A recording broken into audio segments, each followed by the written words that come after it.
After waking up at 3:30 in the morning like an idiot and falling asleep at half time, I took a few things from the game. Waneri is a joke, Nelson looks sharp, and Jurrien Timber is an absolute level raiser.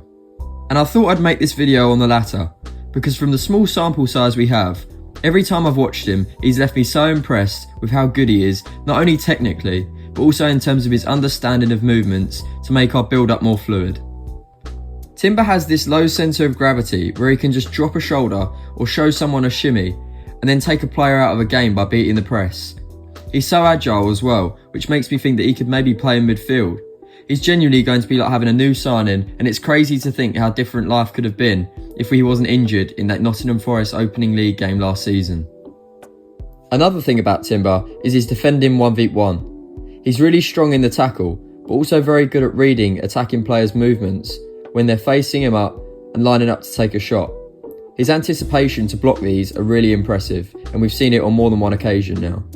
And ultimately, I think this is the difference between someone like Zinchenko and someone like Jurrien Timber, because it's not a problem on the ball. You know, Zinchenko is more than comfortable under pressure on the ball. He's really comfortable turning the same way Timber is, but this is where it's going to take us up a level, because off the ball, you know, Jurrien Timber is a natural born defender. He's very comfortable defending against tricky direct wingers, whereas Zinchenko, you can tell he's a midfielder by trade, and it's kind of caught us out in the past 2 seasons with him against some of the best wingers in world football. You know, I remember at Anfield against Mohamed Salah, it really let us down, and I feel like if we have someone like Timber or Calafiori in a situation like that, this is where it's going to really help us.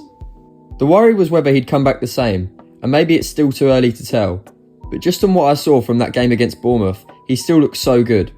He obviously played at centre-back, which is where I expected him to play when we initially signed him, but the beauty of having someone like this who has no angle bias and is technically so secure is that he can obviously play anywhere across that back four. And the general consensus I've seen across social media is that our strongest back four is Ben White at right back, Saliba and Gabriel as the centre-back partnership, and Calafiori at left back. But in all honesty, I don't see Timber sitting on the bench, which makes me think, who misses out? Obviously there will be lots of rotation and plenty of minutes to share, but all of those guys are going to want to start, and it could put White or Gabriel's starting positions at risk. It's important to remember that this is a good thing, it's healthy competition and it will push for higher levels, but adding Calafiori and Timber to this defence just seems to be so exciting. They're both going to add so much unpredictability and fluidity when we're building out from the back, because they both love following their pass and making those intelligent runs into the middle of the pitch, which makes them almost impossible to mark. It also means that when we go to difficult places against teams who press really aggressively, we can have different approaches and be much more difficult to play against.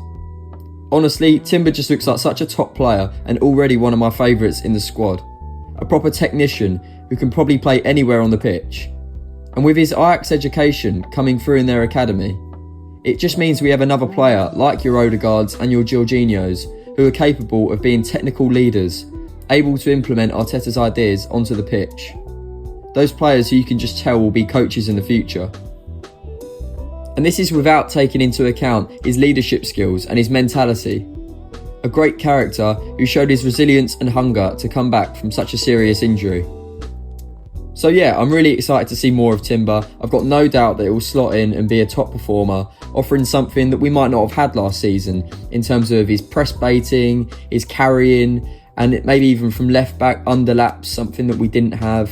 You know, we have a full back at right back in Ben White who loves going on the overlap, but Timber's more underlaps. You know, he always follows that pass and it's really, really difficult to track. So he'll offer a lot of different solutions to the mid block, and I can't wait to see more of him. You know, we've been so good in the last 2 years and we've missed out on such small margins, but teams were starting to work out how we played at the end of both seasons. I know we didn't really derail last season at the end, but the season before we kind of got sussed out a little bit, and teams were starting to clock on to our patterns of play, our movements. You think about the three on the right hand side, Saka, Odegaard and Ben White, the rotations, teams would try and nullify that. But if you bring someone like Timber in who can play anywhere across the back four, it's really, really difficult to predict how our patterns of play are going to pan out. And I think he's going to be such a great addition, genuinely like a new signing.